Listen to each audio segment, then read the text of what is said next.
Hello दोस्तों, स्वागत है आप सभी का आपके अपने यूट्यूब चैनल एसएन गुरुकुल पर।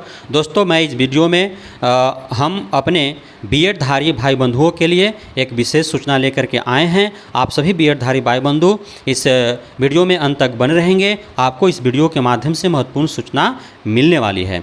दोस्तों, हमारे बहुत सारे ऐसे भाई बंधु हैं जिन्होंने इस बार के शिक्षक भर्ती परीक्षा जो बीपीएससी के द्वारा आयोजित किया गया उसमें सम्मिलित हुए।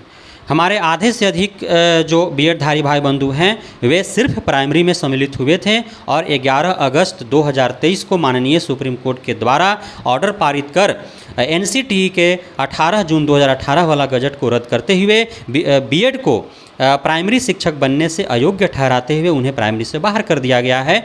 और उसके बाद से जो है बीएड धारी काफ़ी नाराज़ हैं। दोस्तों, नाराज़गी का कारण भी है, उनके पास रोज़गार का अच्छा मौका था लेकिन वो मौका उनके हाथ से निकल गया। लेकिन अभी भी हमारे हाथ में मौका है।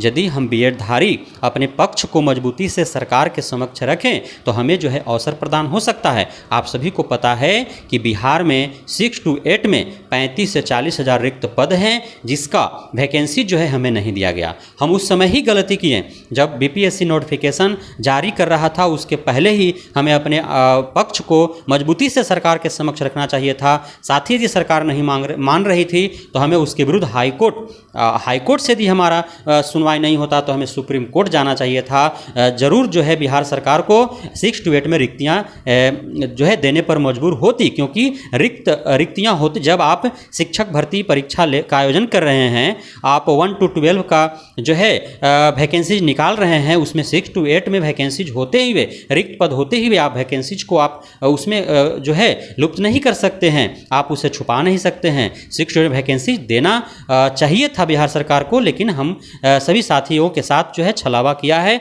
हम बिहार वासियों के साथ छलावा किया गया है। लेकिन अब भी उम्मीदें हैं दोस्तों, क्योंकि बिहार सरकार और बीपीएससी आयोग जो है यदि हम मांग करेंगे कि हमें 6 to 8 वैकेंसी दी जाए उसी नोटिफिकेशन पर, तो वे अपनी बातों को रखेंगे कि उस नोटिफिकेशन में 6 to 8 वैकेंसी की बात नहीं की गई है। जबकि जो नोटिफिकेशन निकाला गया है उसमें बहुत सारी ऐसी बातें की गई जिसे नज़रअंदाज किया गया और बहुत ऐसी बातें नहीं की गई है जिसे लागू किया गया। जैसे उस नोटिफिकेशन में बिहार को ही सिर्फ इसमें सम्मिलित होने का जो है बात कही गई थी, लेकिन नोटिफिकेशन जारी करने के बाद जो है बिहार से बाहर के लोगों को भी इसमें अवसर दिया गया। साथ ही नेगेटिव मार्किंग का बात जो है नोटिफिकेशन में किया गया, प्रश्न पत्र पर अंकित किया गया, उसके बावजूद भी नेगेटिव मार्किंग को हटा दिया गया है। अर्थात बीपीएससी आयोग ने जो अपना नोटिफिकेशन जारी किया गया था, बीपीएससी आयोग के द्वारा ही उस नोटिफिकेशन का अवहेलना किया गया।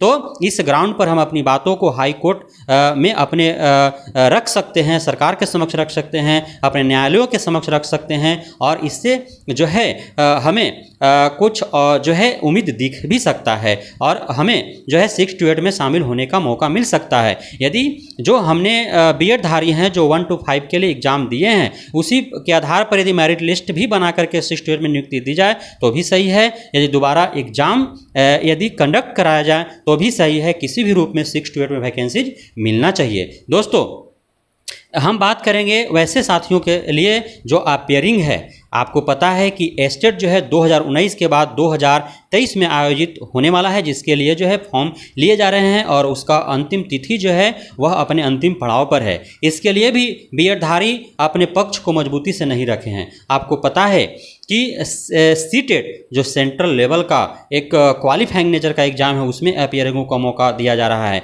खुद बिहार सरकार बीपीएससी के माध्यम से जो शिक्षक भर्ती परीक्षा हेतु जो परीक्षा आयोजित करवाई उसमें भी जो है अपियरिंगों को मौका दिया गया, जबकि बीपीएससी के द्वारा जो शिक्षक भर्ती परीक्षा लिया गया या जॉब ओरिएंटेड एग्ज़ाम था, यानी इसके उत्तीर्ण करने के बाद जो है सीधी भर्तियां मिलती शिक्षा के रूप में, इसमें जब अपियरिंगों को मौका दिया गया तो एस्टेट जो राज्य स्तरीय एक क्वालिफाइंग नेचर का एग्ज़ाम है इसमें क्यों नहीं मौका मिलना चाहिए? ज़रूर मौका मिलना चाहिए। अभी भी हमारे पास है समय। हम जो है 6 to 8 के लिए भी अब कोर्ट का दरवाज़ा खटखटा सकते हैं और एस्टेट में अपियरिंग बीएड को शामिल करने के लिए भी कोर्ट का दरवाज़ा खटखटा सकते हैं और इस पे हमें सफलता मिल भी सकता है। लेकिन दोस्त, आप सभी बीएड धारी सड़कों पर हैं, किस लिए सड़कों पर हैं, उस बात को लेकर के सड़कों पर हैं जहां पे आपकी जीत की कोई उम्मीद नहीं है। दोस्तों, आप माननीय सुप्रीम कोर्ट के फाइनल जजमेंट के विरुद्ध सड़कों पर हैं